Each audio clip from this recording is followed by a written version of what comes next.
Common noun emergency जो finding होती है। अब कुछ फाइंडिंग ऐसी होती है जो कोई इमरजेंसी नहीं होती, जिनकी कोई इमरजेंसी नहीं होती, वो कौन सी होती है? कोई केसेस होती है आमतौर पर, यानी कि पित्ते के अंदर पथरी होना, कोई इमरजेंसी नहीं होती, पेशेंट सर्वाइव करते हैं, 10-10 साल भी सर्वाइव करते हैं, कुछ नहीं होता उनको, ठीक है। जो यूरल केसेस होता है नॉन ऑब्स्ट्रक्टिंग, वो वाले पत्थर जो कि ऑब्स्ट्रक्शन नहीं कॉज कर रहे होते, जिनकी वजह से ऑब्स्ट्रक्शन नहीं हो रही होती, वो भी कॉमन फाइंडिंग होती है, नॉन इमरजेंसी होती है।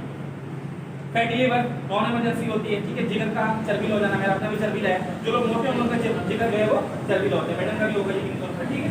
फैटी लीवर, हेपेटाइटिस, ठीक है ना, हेपेटाइटिस भी जो है वो नॉन इमरजेंसी कंडीशन होती है, कॉमन कंडीशन होती है, हम उसको देखते हैं, वो एक्यूट हो सकती है, क्रॉनिक हो सकती है, डिफाइन होती है रिपोर्ट के अंदर, मैं भी आपको बताऊंगा। सिस जो होती है वो कॉमन नॉन इमरजेंसी फाइंडिंग होती है। हीमोंजोमा जो है वो कॉमन नॉन इमरजेंसी फाइंडिंग होते हैं, यानी किसी जगह पर ब्लड वेसल्स की कलेक्शन हो जाना, हीमोंजोमा। हेपेटोमेगैली होती है आमतौर पर, कहते हैं कि लिवर का साइज बढ़ गया है, कोई इमरजेंसी नहीं होती। स्प्लीनोमेगैली होती है, स्प्लीन का साइज बढ़ जाता है, कोई इमरजेंसी नहीं होती, ठीक है।